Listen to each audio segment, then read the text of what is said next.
एक तरफ जहां पर पाखंडवाद चरम सीमा पर है, वहीं पर इन महिलाओं की जागरूकता देखकर कहीं न कहीं मनवादियों की नींदें उड़ जाएंगी। जी हाँ, जहां पर पूजा पाठ में महिलाएं फंसी रहती हैं, वहीं पर आप देख सकते हैं अपनी बहुजन महापुरुषों को पहचान कर उनकी जयंतियां मना रहे हैं और पूजा पाठ से दूर जा रहे हैं। तो यह कहीं न कहीं ब्राह्मणवाद के लिए खतरा दिख रहा उन्होंने है। पढ़ाया तो था ही लोगों को, लेकिन दूसरी बात थी, एग्जाम्पल के लिए आप लोगों को पता होगा दलितों को पानी पीने का अधिकार नहीं हुआ करता था। तो सावित्री जी ने अपने घर में एक गड्ढा बनवा रखा था। उस गड्ढे में कोई भी दलित से दलित, कोई भी बड़ा आदमी, कोई भी छोटा आदमी, हम ये नहीं बोल पाते कि good morning ma'am, good afternoon ma'am, हम यही बोलते हैं गुड मॉर्निंग सर और good morning good afternoon sir, क्योंकि मैम तो पढ़ाती नहीं ना। क्योंकि मैम तो पढ़ाने का जो सिस्टम स्टार्ट हुआ था, वो सिस्टम स्टार्ट करने वाली हमारी माता सावित्रीबाई फुले हैं। इसके कारण आज महिलाएं भी टीचर हैं, डॉक्टर हैं, इंजीनियर हैं, IAS अधिकारी हैं, यहाँ तक कि PM, CM सब हमारी महिला अधिकारी बन चुके हैं।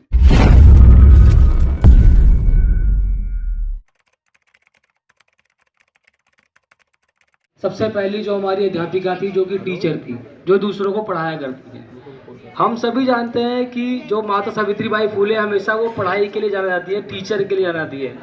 बस सावित्रीबाई फुले जो हमारी माता जी हैं, उन्होंने पढ़ाने के अलावा भी बहुत सारे कार्य किए थे लोगों के लिए, समाज कल्याण में और भी बहुत काम किए थे। जैसे आपको उदाहरण के लिए बताऊं, उन्होंने पढ़ाया तो था ही लोगों को, लेकिन दूसरी बात थी, एग्जाम्पल के लिए आप लोगों को पता होगा दलितों को पानी पीने का अधिकार नहीं हुआ करता था। तो सावित्री जी ने अपने घर में एक गड्ढा खनवा रखा था।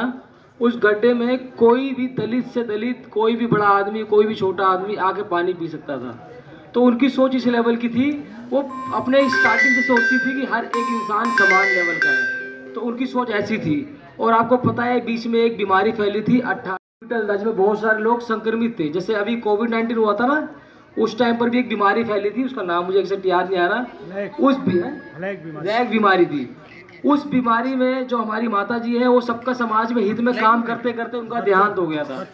बच्चों को ले आना, बच्चों को बचाना, उस तरीके से। तो मतलब उन्होंने स्टार्टिंग से ही उन्होंने लोगों के लिए कितना काम करा, समाज के लिए। हमारे जितने भी लोग हमारे समाज के रहे हैं, चाहे वो बाबा साहेब है, कांसीराम जी है, सावित्रीबाई फुले हैं, ज्योतिराव फुले हैं, इन सब ने ही हमारे लोगों के लिए काम करा। और जैसे हम लोग हैं, हम लोग यहाँ पे रह रहे हैं, कीर्ति नगर में रह रहे हैं, चूनाभट्टी में रह रहे हैं, कहीं भी रह रहे हैं, तो आप सब जानते हैं कि कहीं ना कहीं पढ़ाई का बहुत ही महत्व है ना? है कि नहीं? अगर आप पढ़ाई नहीं करोगे तो आप पैसे नहीं कमा पाओगे। अब आपका बच्चा है, कोई भी है, जैसा हमारे बाबा साहब को देख लो आप, एक कलम की पावर से उन्होंने पूरे देश की संरचना कर दी। सिर्फ एक कलम की पावर थी। उनके पास ना कोई धन, ना कोई दौलत, ना कोई लोग थे, सिर्फ एक एजुकेशन। और आपने सबने एक मूवी देखी होगी, जय भीम मूवी करके। Education is the most powerful weapon that can change everything.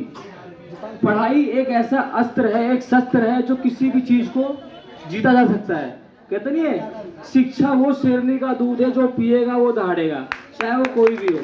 चाहे वो, अब सब बोलते हैं कि हम दलित हैं, वोलित हैं, कुछ भी होता है, लेकिन हम सब सबसे पहले एक अच्छे नागरिक हैं। और बाबा साहब की देन है कि, और सावित्रीबाई फुले की देन है कि आज हमारे देश में महिला लोग टीचर हैं।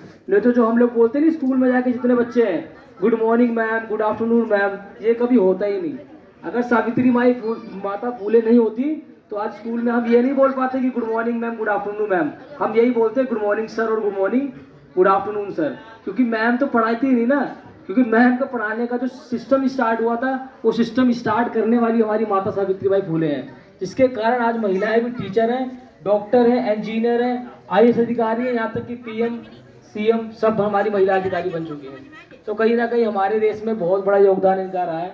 और मैं सबसे ये आग्रह करना चाहता हूँ कि शिक्षा बहुत महत्वपूर्ण है, चाहे कोई भी हो, छोटे स्तर पे हो, बड़े स्तर पे हो, शिक्षा जरूर लें। अपने बच्चों को या जो भी आपके आसपास के लोग हैं, उनको शिक्षा लेने के लिए बहुत अग्रसित करें।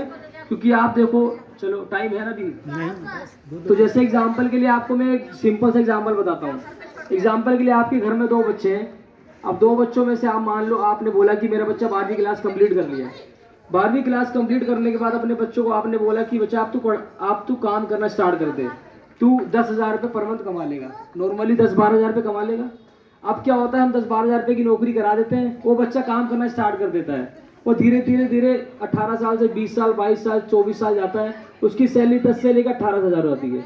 फिर वो उसका वहाँ से काम छूटता है, क्योंकि प्राइवेट कंपनी में काम कर रहा होता है। फिर 18,000 से नौकरी छूटती है, फिर से वो 12,000 काम पे आता है।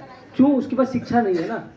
अगर उसी बच्चे को तुम 18 साल पढ़ाने के बाद फिर 3 साल का कॉलेज कराते हो, कॉलेज कराने के बाद कोई प्रोफेशनल डिग्री कराते हो, वो बच्चा कहीं ना कहीं एक कामयाब इंसान बन जाएगा। जब वो कामयाब इंसान बनेगा तो उसकी सैलरी कभी भी कम नहीं लगेगी। मान लो वो 20 पे काम छोड़ेगा तो अगली 25,000 रुपये लगेगी, 25 पे छोड़ेगा तो 30,000 रुपये सैलरी लगेगी। कहीं ना कहीं उसकी फ्यूचर में ग्रोथ होगी, जब ग्रोथ होगी वो ज़्यादा पैसा कमाएगा। जहाँ पे एक बच्चा जो पढ़ा लिखा नहीं था वो 1 साल में 3 से 4 लाख जुटाएगा, और वो पढ़ा लिखा इंसान 10 से 12 लाख जुटाएगा। और पढ़ाई के साथ सिर्फ पैसा ही नहीं आता, दिमाग आता है, सोच आती है, वो नशा नहीं करता, अच्छी चीज़ों में ध्यान देता है, प्लानिंग करता है, फैमिली को आगे लेके जाता है। और जब कोई एक इंसान पढ़ता है ना तो पूरा घर पढ़ता है। तो पढ़ाई इज़ वेरी इंपॉर्टेंट, और आप सबको पढ़ना चाहिए, चाहे थोड़ा ही पढ़ो। और पढ़ाई तो बहुत ज़रूरी है, चाहे खाना कम ही खाओ, बट पढ़ाई करना बहुत इंपॉर्टेंट है। तो मैं ये चाहता हूँ आज के दिन सारे शपथ लें, और आप सभी को सबसे पहले तो नया साल की सबको बधाइयाँ। जैसे आप सभी जानते हैं 2025 हमारा आज स्टार्ट हो चुका है। आप सभी को नए साल की बहुत बहुत बधाइयाँ, और सभी शपथ ग्रहण करें कि हमको आज ये कसम खानी है कि हमें खुद भी पढ़ना है और अपने बच्चों को, आने वाले लोगों को पढ़ाने की सीख देनी है कि हम सबको आगे बढ़ना है तो हमको पढ़ना ही पड़ेगा। नहीं पढ़ेंगे तो फिर हम जैसे जी रहे ज़िंदगी वैसी चलती रहेगी। तो पढ़ाई तो सबको करनी है। And thank you so much. धन्यवाद। बहुत अच्छा बेटा, आपने बहुत अच्छा बोला। बहुत बहुत साधुवाद।